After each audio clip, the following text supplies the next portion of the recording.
UFP, the United Federation of Podcasts.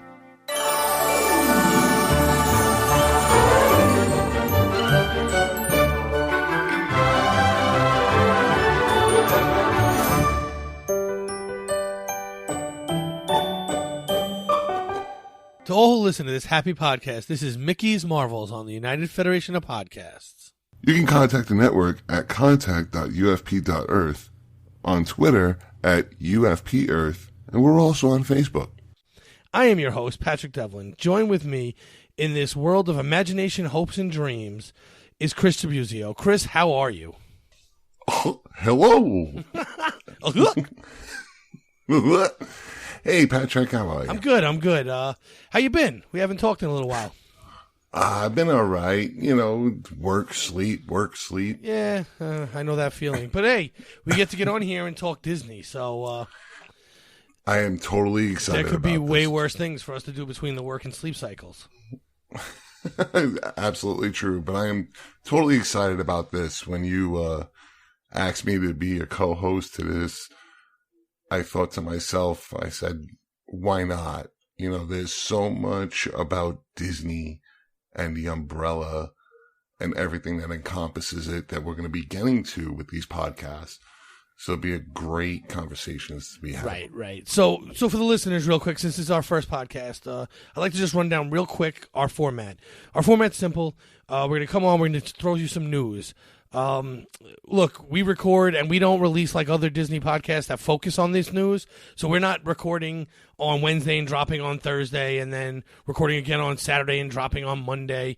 You know, we're going to drop every couple weeks. And so our news might be a little outdated at times, but for some listeners, they might not follow it as much as like say I do. So it won't be outdated information for them. So we're going to try and give you a little bit of that, but we're not going to really focus on that. That's only going to be a couple minutes each show. Then we're going to do a deep dive into a movie, a couple episodes, a block of episodes, a type of episodes, a deep dive into different aspects of the Disney, like you said, umbrella. And it could be anything from animation to live action to the Marvel, the Star Wars, but it'll only be things done, Pixar, it'll only be things done under Disney's watch or ownership. So, for instance, Toy Story was not done when Pixar owned Disney, but they were producing Disney at the time, producing through Disney at the time. They were distributing through Disney at the time. So that'll be something we talk about. However, if you watch like a show like Scrubs, at the end it says Disney Promotions, but Disney didn't do it except for the last season. So we're not going to be talking about Scrubs seasons 1 through 7, and 8 was terrible. So we're not going to talk about Scrubs at all. But, we're not going to talk about episodes 1 through 6 of Star Wars. That's not under the Disney umbrella. They might own it now, but they didn't create it or distribute it or anything like that. The only thing we might talk about with that would be how the ride at Disney World tied to the movies at the time. But it won't be a deep dive on the movies. And then we'll just give you some final thoughts, and we'll see you again in 2 weeks. Yeah, this is going to be a fun time, especially now with Disney popping off the way they've been. We'll get to that in our news segment. But Disney has become such a conglomerate in its business world that there's so much to talk about outside of Disney movies or TV. Absolutely. And there's a lot of podcasts out there. There's a lot of good podcasts out there that focus on Disney, but I don't hear many that focus on what's on the screen. And that's something I've always wanted to do. There's a lot of them that are about vacations, a lot of them about parks, a lot of them about the news and stuff like that. But as far as the movies go, I don't see a lot of podcasts that focus on what Disney's done on the big screen or on the TV screen.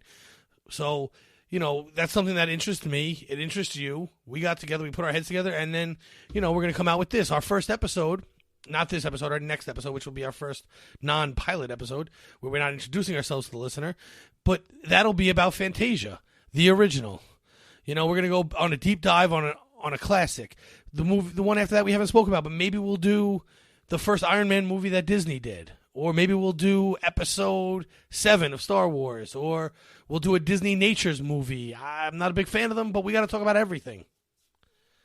This is more for the fandom. This isn't more for the business side or for the people who, I guess, vacation out there. This is more for the fandom. It's encompassing everything, right? Absolutely, for the fans. Absolutely agree. So, real quick, so Chris, what's been in the news lately about Disney? Since we talked about that a little bit. Get your news here. Hear all about it. Well, Disney just announced their streaming service will include Disney as ESPN Plus and Hulu, all inclusive for $12.99 a month.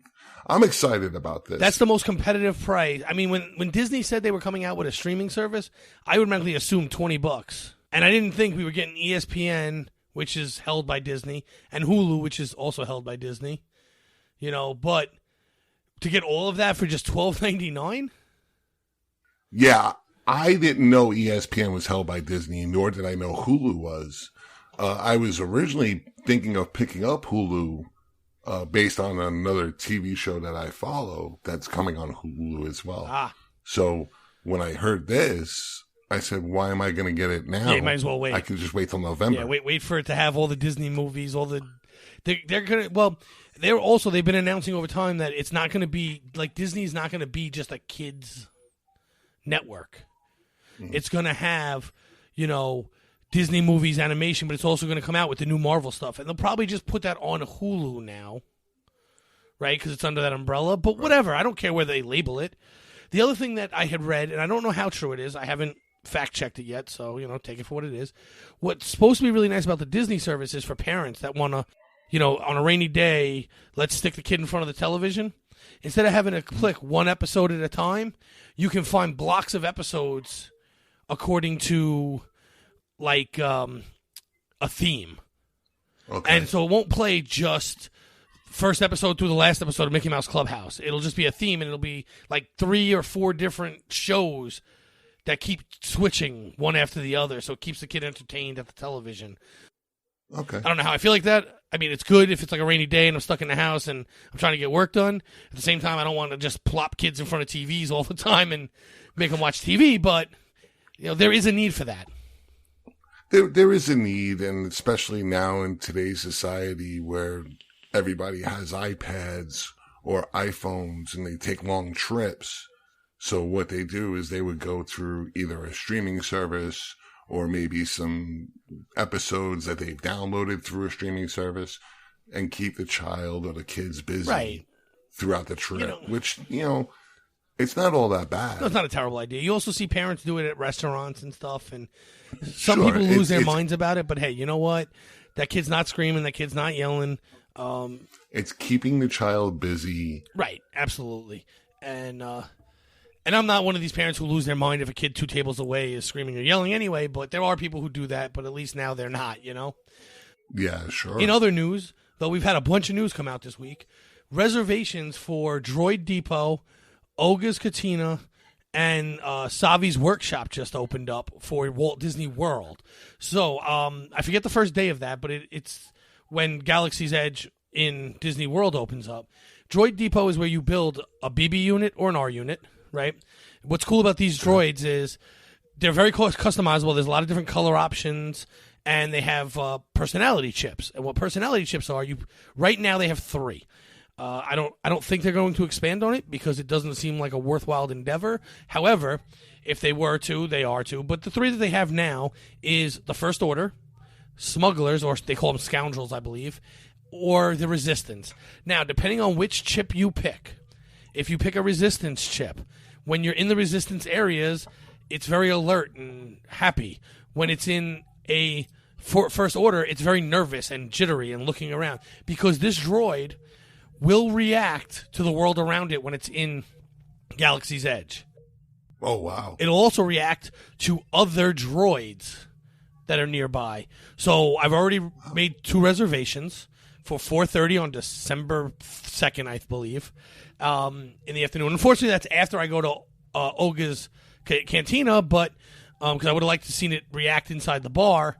But my son and my daughter will be building one so that they can have someone to hang out with when we get back home and out of Galaxy's Edge.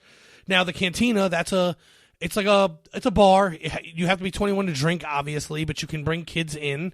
You need a reservation to enter. It's a maximum of 2 drinks, and then they want you to leave because it's just, they're expecting too many people to want to get in and see the place.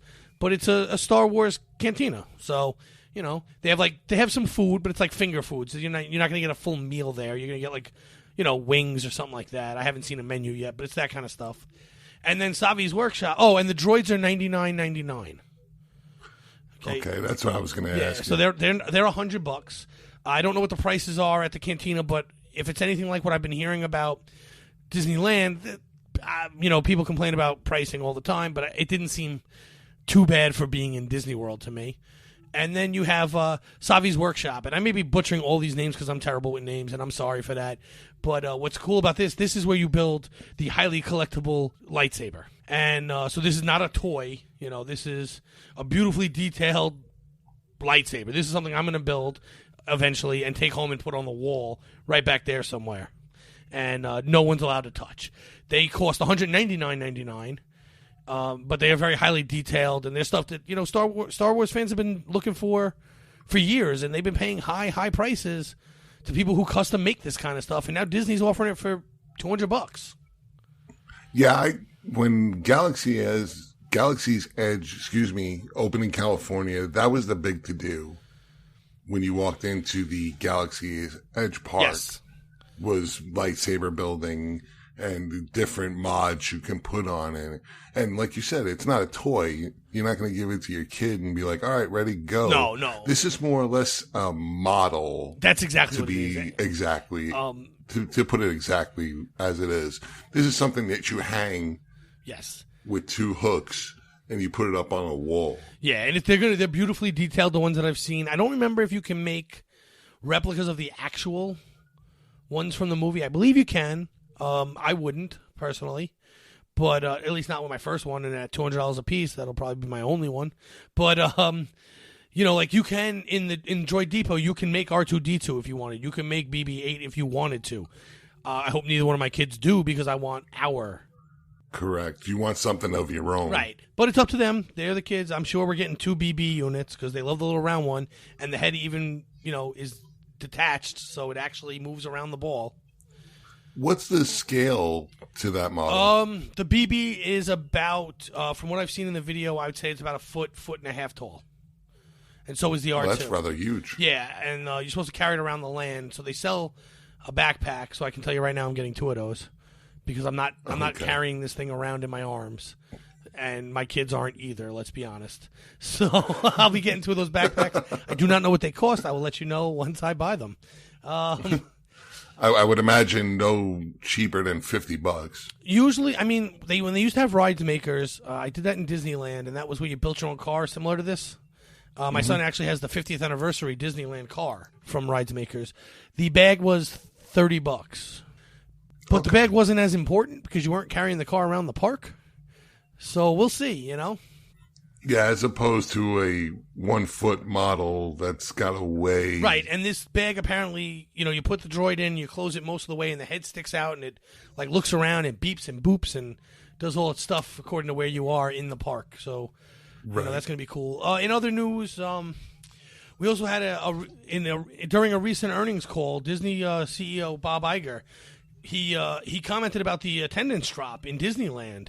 And he said the attendance was down 3% for the third quarter, but said per capita spending was up 10%, and the on-site hotel occupancy rose 2 percentage points. And he basically attributes that to Galaxy's Edge opening, saying that he obviously said more, but I'll just make it quick. And that basically because Galaxy's Edge opened, everyone just assumed it would be overcrowded, so nobody booked going. And that's understandable. I get it.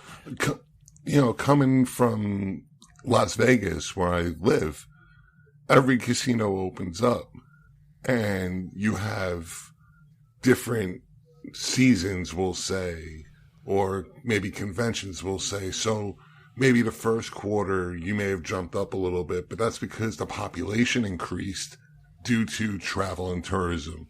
Second quarter may have not been that high.